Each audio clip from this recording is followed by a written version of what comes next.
ಸಾಂಕೇತಿಕವಾದ ಪ್ರತಿಭಟನೆ ಸರ್ಕಾರ ಮತ್ತು ಅಧಿಕಾರಿಗಳ ಗಮನ ಸೆಳೆಯಕ್ಕೋಸ್ಕರ ಹೊರತು ಎಲ್ಲ ಬಸ್ಸು ಕಾರುಗಳನ್ನ ನಾಗರಿಕರಿಗೆ ತೊಂದರೆ ಕೊಡೋದು. ಈಗಾಗಲೇ ಶಾಲಾ ಆಡಳಿತ DYSP ಅವರು ಈಗಾಗಲೇ AC ಅವರು ನಮ್ಮ ಸಮಸ್ಯೆಗೆ ಸ್ಪಂದಿಸಿ ಒಂದು ಬಗೆಹರಿಸೋಣ ಅಂತ ಹೇಳಿದ್ದಾರೆ. ಹಾಗಾಗಿ ಏನಪ್ಪ ಉದ್ದೇಶ ಅಂದರೆ ಏನು ರಾಜ್ಯದಲ್ಲೇ ಆಗಲಿ ದೇಶದಲ್ಲೇ ಆಗಲಿ ಸಿಕ್ಕಾಪಟ್ಟೆ ಕೊಳ್ಳ ಹೊಡಿತಾರೆ. 1 ಎಕರೆ ಗಣಿಗಾರಿಕೆ ತಗೊಂಡು 5 ಎಕರೆ ಗಣಿಗಾರಿಕೆ ಮಾಡ್ತಾರೆ. ಅವ್ರನ್ನ ಯಾರು ಏನು ಮಾಡಲ್ಲ. ಆದ್ರೆ ರೈತ ಒತ್ತುವರಿ ಮಾಡ್ಕೊಂಡಾನೆ, ಅದು ಮಾಡ್ಕೊಂಡಿದ್ದಾನೆ ಅಂದ್ರೆ ಇವತ್ತು ಕೇಸ್ ಹಾಕೋದು ಸಾಂಕೇತಿಕ. ನಾಳೆಯಿಂದಲೇ ತಹಸೀಲ್ದಾರ್ ಅವರಿ AC ಆಗಲಿ DC ಅವರಿ ನಮ್ಮ ಕೆಲಸಗಳನ್ನ ಮಾಡ್ಕೊಳ್ಳದೆ ನಮ್ಗೆ ಒತ್ತುವರಿ ಮಾಡ್ಕೊಂಡ್ರೆ ತೆರವು ಮಾಡಕ್ ಬಂದ್ರೆ ನೀವು ಅಲ್ಲೇ ಕಂಪು ಕಟ್ಟಾಕಿ ಕಟ್ಟಾಕೋದ. BA ಆಗಿರ್ಬೋದು RA ಆಗಿರ್ಬೋದು, ನಮ್ಮ ಜಮೀನಿಗೆ ಹಸನೆ ಕಿತ್ತಾಕ್ತಾನೆ, ಬಾಳೆ ಕಿತ್ತಾಕ್ತಾನೆ, ರಾಗಿ ಕಿತ್ತಾಕ್ತಾನೆ ಅಂದ್ರೆ ನೀವು ಯಾವುದೇ ಮೂಲ ನೀವು ಅಲ್ಲೇ ಕಟ್ಟಾಕಿ. ಯಾಕಂದ್ರೆ ಯಾವುದೇ ಕೋರ್ಟ್ ಆರ್ಡರ್ ನಿಮ್ ಬೆಳೆನ ತೆಗಿಬೇಕು ಅಂತ ರೂಲ್ಸ್ ಇಲ್ಲ. ಅರ್ಥ ಆಯ್ತು? ಆ ಥರ ಬೇಕಾದಷ್ಟು RTI ಕಾರ್ಯಕರ್ತರ ಈಗಾಗಲೇ ಗಡಿಪಾರ್ ಆಗಿದೆ. ಪುನಃ ನಾವು ಒತ್ತಾಯಿಸ್ತೀವಿ, ಗಡಿಪಾರ್ ಮಾಡಬೇಕು. ಮತ್ತೆ ಇಡೀ ಅವರ ಫ್ಯಾಮಿಲಿ ಏನೇನೆ ಎಲ್ಲ ತನಿಖೆ ಆಗಬೇಕು. ಈಗಾಗಲೇ ಅವರು ಗಾರೆ ಕೆಲಸ ಮಾಡಿದ್ದು ಸುಮಾರು ಎಕರೆ ಜಮೀನು ಮಾಡ್ಕೊಂಡಿದ್ದಾರೆ, ಮನೆ ಕಟ್ಕೊಂಡಿದ್ದಾರೆ. ಅಂದ್ರೆ ಬೇರೆ ಬೇರೆ ರಾಜಕಾರಣಿಗಳನ್ನ RTI ಕೇಳಬೇಡ ಅಂತಲ್ಲ. ಆದ್ರೆ ರೈತರ ಜಮೀನು ರೈತರಿಗೆ ಕಿರ್ಕೊಳ್ಳೋ ಕೊಡೋದು ಅಂದ್ರೆ ನಾವು ಒಂದು ಡ್ರಿಪ್ ತಗೊಂಡಿರ್ತೀನಿ, ಏನೋ ಒಂದು ತಗೊಂಡಿರ್ತೀನಿ, ಅದಕ್ಕೆ ತೊಂದರೆ ಕೊಟ್ರೆ ಯಾವುದೇ ಕಾರಣಕ್ಕೂ ನಾವು ಸುಮ್ಮನಾಗಲ್ಲ. ತಪ್ಪಿದ್ರೆ ತಗೊಳ್ಳಿ. ನಾವೇ ಹೇಳ್ತೀವಿ, ನಾವು ಒತ್ತುವರಿ ಮಾಡ್ಕೊಂಡಿದ್ದೀವಿ, ಸಾಗುವಳಿ ಕೊಟ್ಟಿರೋ ಸರ್ಕಾರ ನಮ್ಮ ಹೆಸರಿಗೆ RTC ಮಾಡ್ಕೊಟ್ಟಿಲ್ಲ. ಅದು ಸರ್ಕಾರದ ತಪ್ಪು, ನನ್ನ ತಪ್ಪಲ್ಲ. ಅದು ಎಲ್ಲಿ ಪೋಡಿ ಮಾಡಬೇಕು ದುರಸ್ತಿ ಮಾಡಿ ಸರ್ಕಾರ ಮಾಡೋದು. ಇದು ಬರೀ ನಿಮ್ಮ ಸೂರಪುರ ಕುಡಗಳಿ ಬೂದಿಗಿಲ್ಲ, ಚಾಮರಾಜ ಜಿಲ್ಲೆಯ ಬಂಡೀಪುರದಿಂದ ಹಿಡಿದು ಮಹದೇಶ್ವರ ಬೆಟ್ಟದವರೆಗೂ ಎಲ್ಲ ಕಡೆನೂ ಈ ಸಮಸ್ಯೆ ಇದೆ. ನಾವು ಜಿಲ್ಲಾಧಿಕಾರಿಗಳಿಗೆ ಒತ್ತಾಯ ಮಾಡ್ತೀವಿ, ದುರಸ್ತಿ ಮಾಡಿ ಅಂತ. ಇನ್ನೂ ಮಾಡಿಲ್ಲ. ಹಾಗಾಗಿ ಸರ್ಕಾರಿ ಸೌಲಭ್ಯಗಳನ್ನು ನೀವು ತಗೊಳಕ್ಕಾಗಿಲ್ಲ. ಹಾಗಾಗಿ ಏನು ಈಗ DYSP ಕೇಳೋಣ, ತಹಸೀಲ್ದಾರು ಏನು ಬನ್ನಿ ಅಂತ ಹೇಳಿದ್ದು, ನೋಡೋಣ ಏನು ಮಾಡ್ತಾರೆ ಅಂತ. ಸರ್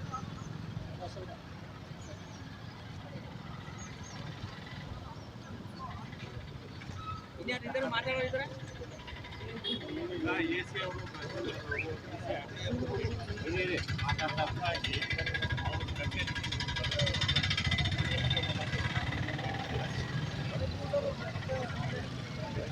ಸರ್ 5:30 ಕೂತ್ಕೊಳ್ಳಿ ಏನು ಸುತ್ತಲ್ಲ. 5 ಮಾತಾಡಿ 5:30ಗೆ ಮೀಟಿಂಗ್ ಹೋಗೋವಲ್ಲಿಗೆ ಹೋಗೋದಲ್ಲ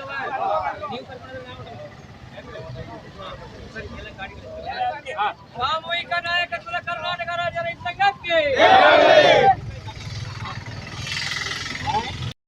ಒಂದು 50 ಸೆಂಟು ಜಮೀನು, ಸರ್ಕಾರಿ ಜಮೀನು, ಅದರಲ್ಲಿ ಮನೆ ಕಟ್ತೀನಿ, ಶೀಟಿನ ಮನೆ. ಅದಕ್ಕೆ ಲಂಚ ಕೊಡು, ಆಗಲ್ಲ ಮುಟ್ಟಿಸ್ತೀನಿ ಅಂತ ಅಕೌಂಟೆಂಟ್ರು ಒಬ್ಬ ನಿಮ್ಮ ಕಂದಾಯ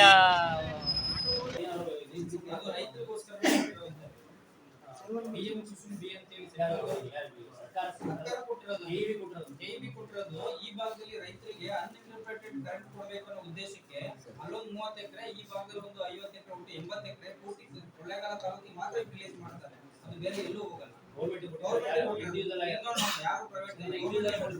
ಪ್ರಧಾನಮಂತ್ರಿ ಕುಸುಮ್ ಅಂತ ಯೋಜನೆ ಇದೆಯಲ್ಲ, ಕುಸುಮ್ ಸಿ ಕೊಟ್ಟಿರುವಂತ ಕೊಡಿ ಒಂದು ಹೇಳಿದ್ರೆ ನೀವು 2 ಕೋಟಿ ನಾವು ಒತ್ತುವರಿ ಮಾಡ್ಕೊಂಡು 51 ಅರ್ಜಿ ಹಾಕಿ ಇಂತ ಬೆಳೆ ಬೆಳೆದ್ರಿ ಅಂತ ಕೊಡಿ. ನೀವು ಅಪ್ಲಿಕೇಶನ್ ಹಾಕೊಂಡಿದ್ರೆ ಬಿಡ್ಬೋದು. ಅಪ್ಲಿಕೇಶನ್ ಹಾಕದೆ ಒತ್ತುವರಿ ಮಾಡ್ಕೊಂಡಿದ್ರೆ ಸರ್ವೆ ಅವರು ಇದು ಒತ್ತುವರಿ ಇದೆ ಅಂತ ರಿಪೋರ್ಟ್ ಕೊಡ್ತಾರೆ. ಅದು ಆಸ್ ಇಟ್ ಇಸ್ ಲೋಕಾಯುಕ್ತಕ್ಕೆ ಹೋಗ್ತದೆ. ಸರ್ವೆ ಕೊಡ್ತಿಲ್ಲ ಅಂತ ನನ್ನನ್ನು ಕೇಳ್ತಾರೆ, ನಾನು ಏನ್ ಹೇಳ್ಬೇಕು ಹೇಳಿ? ನನ್ನ ಪ್ಲೇಸ್ ಅಲ್ಲಿ ನೀವಿದ್ರೆ ಏನ್ ಮಾಡ್ತೀರಿ? ನೀವು ಬರ್ತಾರೆ, ನಿಮಿಷ ತಾಯಿದಾರು ಬರ್ತಾರೆ, ನೀವು ಅಲ್ಲಿ ಪ್ರೊಟೆಸ್ಟ್ ಮಾಡಿ ನಮ್ಮ ಜಮೀನು ಹೊರಗಡೆ ಬರ್ತಾರೆ. ನಿಮ್ಗೂ ಹಕ್ಕಲ್ಲ ಉಳಿಸ್ಕೊಳಕ, ಅವ್ರ ಹಕ್ಕು ಅವ್ರು ಮಾಡ್ತಾರೆ. ಈ ತಾಯಿದಾರಾಗಿ ಅರ್ಜಿ ಕೊಟ್ಟಾಗ ಅವ್ರು ಸರ್ಕಾರಿ ತಿರುವು ಮಾಡ್ಲೇಬೇಕು. ಅರ್ಥ ಆಯ್ತಾ? ನಾವಲ್ಲಿ ಪ್ರೊಟೆಸ್ಟ್ ಏನೋ ಮಾಡೋ, ಆಗ ಅವ್ರು ಏನೋ ಅಂದಾಗ ಸರ್ಕಾರ ಮಧ್ಯೆ ಎಂಟ್ರ್ ಆಯ್ತು. ಬೇಡ ನೀವು ದುಡ್ಡಿಗೆ ಕೇಳಿದಾರ, ನೀವು ಅರ್ಜಿ ಕೊಡಿ. ನೀವು ಅರ್ಜಿನ ಬಂದಾದ್ಮೇಲೆ ವಿಲೇಜ್ ಅಕೌಂಟೆಂಟ್ ಡ್ಯೂಟಿ ಏನಂತ ಅದನ್ನ ವೆರಿಫೈ ಮಾಡಿ. ಈಗ ನಮ್ಮ ಸರ್ಕಾರಿ ಜಾಗ ಒತ್ತುವರಿ ಆಗಿದೆ ಅಂತ ಬಂದ್ರೆ ನಾನು ಅದನ್ನ ವಿಲೇಜ್ ಅಕೌಂಟೆಂಟ್ ಸರ್ವೇರ್ ಹಾಕ್ಲೇಬೇಕು. ಇಲ್ಲ ಅಂದ್ರೆ ಲೋಕಾಯುಕ್ತದಿಂದ ನನ್ನನ್ನು ಕೇಳ್ತಾರೆ, ನಿಮ್ದು ಡೆವಿಯೇಷನ್ ಆಫ್ ಡ್ಯೂಟಿ ನೀವು ಯಾಕೆ ಕೆಲಸ ಮಾಡಿಲ್ಲ ಅಂತ ನನ್ನನ್ನು ಕೇಳ್ತಾರೆ. ನಾನು ಏನ್ ಹೇಳ್ಕೋಬೇಕು ಅವಾಗ? ನಾನು ಜಸ್ಟಿಫೈ ಮಾಡ್ಕೋಬೇಕು, ನನ್ನ ಹೋಗಿ ನಾನು ಮಾಡ್ಲೇಬೇಕಾಗುತ್ತೆ. ಗೌರ್ಮೆಂಟ್ ಲ್ಯಾಂಡ್ ಪ್ರೊಟೆಕ್ಟ್ ಮಾಡುವಂತದ್ದು ನಂದು ನಿಮ್ದು ಎಲ್ಲರದು ಕರ್ತವ್ಯ ಇದು. ನಾಳೆ ನಿಮ್ ಪೀಳಿಗೆಗೆ ಉಳಿಸ್ಬೇಕಲ್ವಾ ಅದನ್ನ? ನಾಳೆ ಒಂದು ಸ್ಕೂಲು ಕಚೇರಿ ಏನೋ ಒಂದು ಸ್ಮಶಾನ ಒಂದ್ ಏನೋ ಅಂಗನವಾಡಿ ಏನೋ ಒಂದು ಬಂತು ಅಂದಾಗ ಅವಕಾಶ ಕೊಡಿ ರೈತರಿಗೆಲ್ಲ ತೊಂದರೆ ಮೇಲೆ ನೋಡಿದ್ರೆ ಗೊತ್ತಾಯ್ತು ಇದರಿಂದ ಅವ್ರಿಗೆ ಗುಡ್ಡ ಕಾಯಿಲೆ ಏನಿತ್ತು ಅದು ಮುಂದುವರಿಸಬೇಕು. ಮತ್ತೆ ಇವ್ರು ಯಾವುದೇ ಕಾರಣಕ್ಕೂ ಅರ್ಜಿ ಹಾಕೊಳ್ಳಿ, ದುಡ್ಡು ಕೇಳೋದು ಇವ್ರು ಎಲ್ಲರೂ ಹೇಳೋದು ನಿಮಗೆ.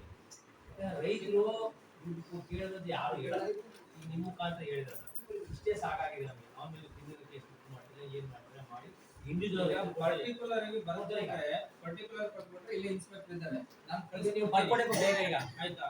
ನೀವು ದಯಮಾಡಿ ಅದನ್ನ ವೆರಿಫೈ ಮಾಡಿ ಕ್ರಮ ತಗೊಳ್ಳಿ ಇನ್ಸ್ಪೆಕ್ಟರ್. ಫಸ್ಟ್ ಅವರು ರೌಡಿ ಶೀಟರ್ ಇದ್ದಾರೆ, ನನಗೆ ಗೊತ್ತಿರೋ ಮಾಹಿತಿ ಪ್ರಕಾರ ಈ ತರ ಇವರು ಹೇಳಿದ್ದಾರೆ ನೇರವಾಗಿ. ಮತ್ತೆ ನಮ್ಮಲ್ಲಿ 107 ನಾನು ಬಾಂಡಿಂಗ್ ಅವರಿಗೆ ಅಂತ ಹೇಳಿ ನೋಟಿಸ್ ಕೊಟ್ರೆ ಸಮನ್ಸ್ ಕೊಟ್ರೆ ನಿಮ್ಮ ಇಲಾಖೆಯಿಂದ ಇದು ಪ್ರೊಡ್ಯೂಸ್ ಮಾಡಿಲ್ಲ ಅವರನ್ನ. ಸೊ ಅದು ಬಾಕಿ ಉಳ್ಕೊಂಡಿದೆ, ಅದನ್ನು ಕಂಟಿನ್ಯೂ ಮಾಡ್ತೀನಿ. ಬಟ್ ಇವ್ರು ಏನ್ ಕೇಸಸ್ ಕೊಟ್ಟಿರೋ ಅದೆಲ್ಲ ನಿಮಗೆ ಫಾರ್ವರ್ಡ್ ಮಾಡ್ಕೊಡ್ತೀನಿ.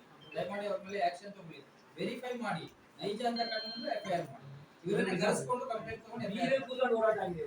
ಎಲ್ಲರೂ ಜನ ಹೇಳಿದ್ರೆ ನಿಮ್ಮಲ್ಲಿ ಇಲ್ಲ, ಒಂದಷ್ಟು ಜನ ಓಟೋರು ಎಲ್ಲರೂ ಬಂದು ಒಂದು 2-3 ಜನ ಕೊಟ್ಟಿದ್ದಾರೆ, ಬೀದಲ್ಲಿ ಹೇಳಿದರೆ ಹೋರಾಟ ಮಾಡ್ತಾರೆ ಅವರ ಮೇಲೆ. ಜೊತೆಗೆ ಸರ್ ನಿಮ್ಮ ಇಲಾಖೆ ಒಂದು ಗೊತ್ತುವರಿಗೆ ಹಾಕಿದ್ದಾರೆ, ಅವ್ರಿಗೆ ಯಾವುದೇ ಕಾರಣಕ್ಕೂ ತೊಂದರೆ ಕೊಡಬಹುದು. ಇಲ್ಲಿ ಅರ್ಜಿ ಆಗಕ್ಕೆ ಎಲ್ಲರೂ ಅರ್ಜಿ ಆಗಬೇಕು. ನಮ್ಮಲ್ಲಿ ಏನಾಗಿದೆ ಅಂತ ಹೇಳಿದ್ರೆ, ಅರ್ಜಿ ನಮಗೆ ಕೊಟ್ರೆ ನಾವು ಅದನ್ನ ರೈತರಿಗೆ ತೊಂದರೆ ಕೊಡೋ ಕೆಲಸ ಮಾಡಲ್ಲ. ಯಾವುದೇ ಕಾರಣಕ್ಕೂ ಅವ್ರದ್ದು 57 ಪೆಂಡಿಂಗ್ ಇದ್ರೆ ಅಥವಾ ಬೇರೆ ಏನಾದ್ರು ಅವ್ರ ಹತ್ರ ಹಿಂದೆ ಮಂಜೂರಾತಿಯಾಗಿ ದಾಖಲಾತಿಗಳು ಇಲ್ಲ ಅಂತ ಹೇಳಿದ್ರೆ, ಇಲ್ಲ ಅವ್ರ ಅನುಭವ ಗೊತ್ತಿಲ್ಲದೇ ಸಣ್ಣ ಪುಟ್ಟದ್ದು ಒತ್ತಿವರಿ ಮಾಡ್ಕೊಂಡಿದ್ದು ಅವ್ರ ಹದ್ದುಬಸ್ತು ಕಟ್ಕೊಂಡಿಲ್ಲ ಅಂದ್ರೆ ನಾವು ನೇರವಾಗಿ ತೊಂದರೆ ಕೊಡಲ್ಲ. ಆಯ್ತಾ? ನಾವು ಇರೋದು ರೈತರ ಪರ ಕೆಲಸ ಮಾಡ್ಲಿಕ್ಕೆ. ಸಣ್ಣ ಪುಟ್ಟ ವಿಚಾರಗಳಿಗೆ ರೈತರು ಇಲ್ಲೇನಾಗಿದೆ, ಪ್ರತಿಯೊಂದು ವಿಚಾರಕ್ಕೂ ಲೋಕಾಯುಕ್ತಕ್ಕೆ ಪಿಟಿಷನ್ ಬರೀತಾರೆ. ಲೋಕಾಯುಕ್ತಕ್ಕೆ ಪಿಟಿಷನ್ ಬರೆದಾಗ ನಾವು ಅಳತೆ ಮಾಡಿದಾಗ ಒತ್ತುವರಿ ಕಂಡು 1 ಇಂಚು ಒತ್ತುವರಿ ಕಂಡು ಬಂದಿದ್ರು ಅದನ್ನ ಅದೇ ತರ ರಿಪೋರ್ಟ್ ಮಾಡಿದಾಗ ಅದನ್ನ ಕ್ಲಿಯರ್ ಮಾಡೋದಕ್ಕೆ ಲೋಕಾಯುಕ್ತದಿಂದ ಕಂಟಿನ್ಯೂಸ್ ಫಾಲೋ ಅಪ್ ಮಾಡ್ತಾರೆ. ಯಾಕೆಂದ್ರೆ ಸರ್ಕಾರಿ ಜಾಗ ಆಗಿರೋದ್ರಿಂದ. ಹಾಗಾಗಿ ನಮ್ಮ ಕರ್ತವ್ಯ ಅದು ನಾವು ಮಾಡ್ಲೇಬೇಕಾಗುತ್ತೆ. ಮಾತಾಡಿದ್ರೆ ಅವರು ಹೇಳಿದ್ರ ಮೇಲೆ ನಾವು ಯಾವುದೇ ಕಾರಣಕ್ಕೂ ರೈತರು ತೊಂದರೆ ಕೊಡಲ್ಲ. ಮಾತಾಡಿದ್ರೆ ಸರ್ ಅವ್ರು ಕುಡಿಲಿಕ್ಕೆ ನಾವು ನಮ್ಮ ಸಾಹೇಬೇ ಬೈದಾರೆ ಡಿ ಸಿ ಮುಂದೆ ಅವ್ರಿಗೆ, ಅವರು ಇದು ಮಾಡಿದಾರೆ ಅಂತ. ದಯಮಾಡಿ ನೀವು ಇಷ್ಟು ಜನ ಬಂದಿದ್ದೀರಿ, ನೀವೆಲ್ಲರೂ ಸೇರಿ ಒಂದು ರೆಪ್ರೆಸೆಂಟೇಷನ್ ಬಂದು ಲೋಕಾಯುಕ್ತಕ್ಕೂ ಕಳಿಸ್ಕೊಡಿ. ಸೊ ಈ ತರ ಹರಾಸ್ಮೆಂಟ್ ಆಗ್ತಾ ಇದೆ ನಮ್ಮ ಮೇಲೆ. ಅದು ಯಾಕೆಂದ್ರೆ ಒಂದ್ ಕಡೆಯಿಂದ ಇದನ್ನ ಮಾಡಿದ್ರೆ ಬ್ಲಾಕ್ ಎಲ್ಲರೂ ಮಾಡ್ಬೇಕಲ್ಲ, ಅವ್ರು ಮಾಡ್ಬೇಕು. ನಮ್ಗೇನು ಅವ್ರಿಗೆ ಲೀಗಲ್ ಆಗಿರೋದಿದ್ರೆ ಅವ್ರ ಅರ್ಜಿ ಹಾಕಿ ಕೆಲಸ ಮಾಡಿಸ್ಕೊಳ್ಳಿ, ಯಾವ್ದು ಅಭ್ಯಂತರ ಇಲ್ಲ. ಇದು ಸರ್ಕಾರಿ ಕಚೇರಿ, ಪ್ರತಿಯೊಬ್ಬರಿಗೂ ಅವಕಾಶ ಇದೆ. ಆಯ್ತಾ? ಅಥವಾ ಸರ್ಕಾರಿ ಜಾಗ ಒತ್ತುವರಿ ಆಗಿದ್ರೆ ಹೋರಾಟ ಮಾಡ್ಕೊಳ್ಳಿ, ಬೆಲೆ ಬಾಳುವ ಜಾಗಗಳಿದ್ರೆ ಯಾರು ತಿಂದಿದ್ರೆ ಹೋರಾಟ ಮಾಡ್ಕೊಳ್ಳಿ, ಯಾವ್ದು ಅಭ್ಯಂತರ ಇಲ್ಲ. ಆದ್ರೆ ಅನ್ನೆಸೆಸರಿ ಆಗಿ ರೈತರಿಗೆ ಹರಾಸ್ಮೆಂಟ್ ಮಾಡಬಾರ್ದು. ಅವ್ರ ಹತ್ರ ದುಡ್ಡು ಕೇಳೋದಾಗಿರ್ಬೋದು, ಬ್ಲಾಕ್ ಮೇಲ್ ಮಾಡೋದಾಗಿರ್ಬೋದು ಮಾಡಬಾರ್ದು. ಅದನ್ನ ಇಲ್ಲ ನಮಗೆ ಒಂದು ಅವಕಾಶ ಬೇಕಾನೆ ಸರ್. ಅದಕ್ಕೆ ಅವಕಾಶ ಇಲ್ಲದೆ ಬಂದು ಪೊಲೀಸ್ ಕರ್ಕೊಂಡ್ಬಂದಾಗ ನಾವ್ ಏನ್ ಮಾಡಕ್ಕಾಗುತ್ತೆ ಸರ್? ಒಬ್ರು ಇಬ್ರು ಇಟ್ಕೊಂಡು ಲೋಕಾಯುಕ್ತಕ್ಕೆ ಅರ್ಜಿ ಹಾಕಿರ್ತಾರೆ. ಆಯ್ತಾ? ಲೋಕಾಯುಕ್ತಕ್ಕೆ ಅರ್ಜಿ ಹಾಕಿದಾಗ ಸರ್ಕಾರಿ ಲ್ಯಾಂಡ್ ಬಿಡಿಸ್ಬೇಕಾದ್ರೆ ಸರ್ಕಾರಿ ಲ್ಯಾಂಡಿಗೆ ನೋಟಿಸ್ ಕೊಡ್ಬೇಕು ಅಂತಿಲ್ಲ. ನಿಮ್ ಲ್ಯಾಂಡ್ ಅಲ್ಲಿ ಏನಾದ್ರು ಸಮಸ್ಯೆ ಮಾಡೋದಾದ್ರೆ ಅಥವಾ ಅಲ್ಲಿ ಏನಾದ್ರು ಇಶ್ಯೂಸ್ ಇದ್ರೆ ನಿಮ್ಗೆ ನೋಟಿಸ್ ಕೊಟ್ಟು ಬರ್ಬೇಕು. ನಾವೇನ್ ಮಾಡ್ತೀವಿ, ನಿಮ್ ಲ್ಯಾಂಡ್ ಅಳತೆ ಮಾಡಿ ನಿಂಪಾಡಿ ಬಿಟ್ಬಿಟ್ಟು ಸರ್ಕಾರಿ ಲ್ಯಾಂಡ್ ಮಾತ್ರ ತಗೋತೀವಿ. ಆ ಸಂದರ್ಭದಲ್ಲಿ ಮಾತ್ರ ನೀವು ಅಲ್ಲಿ ಬಂದಾಗ ಕೇಳ್ಕೋಬೇಕು, ಏನಂತ ನಿಮ್ ಬೆಳೆ ಇದೆ, 2 ತಿಂಗಳು ಅವಕಾಶ ಕೊಡಿ, ಗೊತ್ತಿಲ್ಲ ನಮ್ಗೆ ಮಾಡ್ಕೊಂಡಿದೀವಿ ಬಿಟ್ಕೊಡ್ತೀವಿ ಅಂತ. 2 ತಿಂಗಳು ಅವಕಾಶ ಕೊಟ್ಟಿದ್ರೆ ನಮ್ಗೆ ಬೆಳೆ ಆಗೋದು. 2 ತಿಂಗಳು ಅವಕಾಶ ಕೊಟ್ಟಿದ್ರೆ ನಮ್ಗೆ ಬೆಳೆ ಆಗೋದು. ಅಷ್ಟೇ ಒಂದು ಕ್ವಿಂಟಾಲ್ಗೆ 13,000 ಈಗ ಆಗೋದ್ಮೇಲೆ ಇದನ್ನ ಏನು ಕೊಡಕ್ಕಾಗಲ್ಲ. ಅಲ್ಲ ಸರ್, ಮುಂದೆ ನಮ್ಗೆ ಈಗ ನೋಡಿ ಗಾಡಿ ಮಾಡ್ಕೊಡಿ ಅಂತ ಹೇಳಿ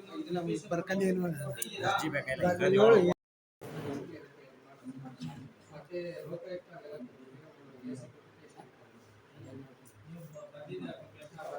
ಇದು ಸ್ಪೆಸಿಫಿಕ್ ಆಗಿ ಬಂದಿದ್ದೀರಾ, ನೀವು ಏನ್ ಬಾಯಿ ಹೇಳ್ತಿದ್ರೆ ಅದೇ ಕಂಪ್ಲೇಂಟ್ ಮಾಡಿದ್ದೀರಾ. ಸೋಮಣ್ಣ ಅಂತ ಹೇಳಿ sir, artist Ballamma Reddy sir, ತುಳುವಳಿ ಸರೌಂಡ್ ಮಾಡೋದು 713 ಸರ್. ಇಂಡಿವಿಜುವಲ್ ನಿಮ್ದು ಸಮಸ್ಯೆ ಹಿಂಗೆ ಮಾಡಿದ್ದಾರೆ ಅಂತ ಸಪರೇಟ್ ಕೊಡ್ಬೇಕು. ಇಲ್ಲಿ ಸಾರ್ವಜನಿಕರು ಅಂತ ಆಗಿದೆ, ಒಂದು ಪ್ರೊಸೀಡಿಂಗ್ಸ್ ಮಾಡ್ಕೊಳ್ಳಪ್ಪ. ಇವು ಜಮೀನು ಪೊಲೀಸರಿಗೆ ಕೊಟ್ಟಿದ್ದಾರೆ. ನನಗೆ ಗೊತ್ತಿದೆ, ಇವ್ರ ಕೇಸಲ್ಲಿ ನಾನು ನೋಡಿದ್ದೀನಿ. ನಾನು ಕೇಸ್ ತಗೋಬೇಕಾದ್ರೆ ಅವ್ರಿಗೆ ನನಗೆ ಗೊತ್ತಿದೆ. ಬಟ್ ನೀವು ಅದನ್ನ ಪರ್ಟಿಕ್ಯುಲರ್ ಆಗಿ ಕಂಪ್ಲೇಂಟ್ ಮಾಡಬೇಕು, ಸಪರೇಟ್ ಕೊಡಿ. ಅದೇ ನಿಮ್ಗೆ ಬರೋ ತಪ್ಪಲ್ಲಿ ನೀವು ಜನರಲ್ ಆಗಿ ಕೊಟ್ರೆ ನಾನು ಯಾರ ಮೇಲೆ ಕ್ರಮ ತಗೊಳ್ಳಲ್ಲ. ನೀವು ಪರ್ಟಿಕ್ಯುಲರ್ ಕೊಟ್ರೆ ವೆರಿಫೈ ಮಾಡಿಸ್ತೀವಿ, ಪರ್ಟಿಕ್ಯುಲರ್ ಕೊಟ್ರೆ ವೆರಿಫೈ ಮಾಡಿಸ್ತೀವಿ. ಇಲ್ಲೇ ಪೊಲೀಸ್ ಅವರು ಇದ್ದಾರೆ, ಇನ್ಸ್ಪೆಕ್ಟರ್ ಇದ್ದಾರೆ, ಅವ್ರಿಗೆ ಕೊಡ್ತೀನಿ, ಅವರು ವೆರಿಫೈ ಮಾಡ್ತಾರೆ. ಅವ್ರು ಮಾಡ್ತಿರೋದು ತಪ್ಪು ಅಂತ ಗೊತ್ತಾದ್ರೆ ನಾವು ಎಫ್ಐಆರ್ ಮಾಡಿಸ್ತೀವಿ. ಅರ್ಥ ಆಯ್ತಾ? ಸಾರ್ವಜನಿಕರಿಗೆ ಯಾರಿಂದನೂ ತೊಂದರೆ ಕೊಡಕ್ಕೆ ನಾವು ಕೊಡ್ಸಕ್ಕೆ ನಾವು ರೆಡಿ ಇಲ್ಲ. ಆಯ್ತಾ? ಆದ್ರೆ ನಿಮ್ಗೆ ಏನ್ ಮಾಡ್ಬೇಕು, ನನಗೆ ಸಫಿಶಿಯಂಟ್ ಎವಿಡೆನ್ಸ್ ಡಾಕ್ಯುಮೆಂಟ್ ಆಯ್ತಾ ಏನ್ ಬೇಕೋ ಅದನ್ನ ಕೊಡಬೇಕು. ಮತ್ತೆ ಪರ್ಟಿಕ್ಯುಲರ್ ದೂರ್ ಕೊಡ್ಬೇಕು, ಕಂಪ್ಲೇಂಟ್ ಕೊಡ್ಬೇಕು. ಇನ್ಯಾರು ನೆಕ್ಸ್ಟ್ ಅದು ಪೊಲೀಸರಿಗೆ ಅದು ಮಾರನಾಯಕ ಒಂದು ಸಿದ್ದನ ಮಾರನಾಯಕ ಅಂತ ಆಡಿಸಿ ನೀವು ಭೂಮಿ ವ್ಯಾಪಾರಿ ಚೆಕ್ ಮಾಡ್ತಾರೆ ಹ್ಮ್ ಮಾರನ ಹೊಂದಿಸಿದ್ರು ಮಾರನ ಯಾಕೆ ಅಂತ ಹೇಳಿದ್ರು ನಮ್ಮ ದಾಖಲೆ ಅಂತ ಖಾತೆಗೆ ಹಾಕಿದ್ರು ಹ್ಮ್ ನಾನು ತಗೊಂಡು ಕೊಟ್ಟಿದ್ದೆ ಹ್ಮ್ ಆ ತಗೊಂಡು ಕೊಟ್ಟಿಲ್ಲ ನನಗೆ ಬಂದು ಓದು ಬಂದು ಹ್ಮ್ ಸುಳ್ಳು ಕೇಸ್ ಕೊಡ್ತಾರೆ ಹ್ಮ್ ಜಾತಿ ಕೇಸ್ ಆಯ್ತು ಈ ರೀತಿ ಮಾಡ್ಕೊಂಡು ಸರ್ ಒಂದು ಕಡೆ ನಮ್ಗೆ ಖಾತರಿ ಮಾಡ್ಕೊಡ್ತಾ ಇಲ್ಲ ಸರ್ ರೈತರಿಗೆ ಖಾತರಿ ಮಾಡ್ಕೊಡ್ತಾರೆ ಒಂದು ಕಡೆ ಇವನ್ನ ಹಿಂಸೆ ಸರ್ ಹೀಗಾಗಿ ನಾವು ರೈತರು ಅವನನ್ನು ಬೆಳಿಬಾರ್ದು ಸರ್ ಬೇಕಾದ್ರೆ ನಮ್ಮ ಗ್ರಾಮದಲ್ಲಿ ಬೇರೆ ಜಾಗ ಕೊಡಿ ನಾವು ಮಾಡ್ಕೊಳ್ಳಿ ಅಂದ್ರೆ ಈ ಗ್ರಾಮನೇ ಬಿಟ್ಟು ಹೋಯ್ತೀವಿ ನಾವು ಅಂತ ಯಾಕಂದ್ರೆ ಒಂದು ಕಡೆ ಪೊಲೀಸ್ ಜಾತಿ ಕೇಸ್ ಹಾಕಿದ್ರೆ ಅದೇ ಕೇಸ್ನ ಟ್ರೈ ಮಾಡಿ ಕಳಿಸ್ತಾರೆ ನಾವು ಕೋರ್ಟ್ ಕಚೇರಿ ಮಾತಾಡ್ಬೇಕು ಸರ್ ಮಾಡ್ಬೇಕಾದ ಕೆಲಸಗಳು ಮೊದಲೇ ನಮ್ಮ ಸಾಕಷ್ಟು ಹಂಗಾಗಿದೆ ಸರ್ ನನ್ನ ಖಾತೆಗೆ ಡಾಕ್ಯುಮೆಂಟ್ಸ್ ಇದೆ ಸರಿ ಸಾಗುವಳಿ ಚೀಟಿ ಬ್ಯಾಂಕ್ ರಸೀಟು RTC MR ಇನ್ಸ್ಟಿಟ್ಯೂಟ್ ಎಲ್ಲ ಇದೆ ಸರ್ ಆಯ್ತು ಅಂಥದ್ರಲ್ಲಿ ಒಂದು ನನ್ನ ಗದೆ ಅಂತ ಹೇಳಬೇಕು ಒಂದು ಲಂಚ ಕೇಳಿದೆ ಏನು ಸರ್ ಸರ್? 1 ಲಕ್ಷ ರೂಪಾಯಿ ತಗೊಂಡು ಏನಕ್ಕೆ ನಾನು ನಿನ್ನ ವಜಾ ಮಾಡಿಸ್ತೀನಿ ನೀವು ಯಾವ್ದು?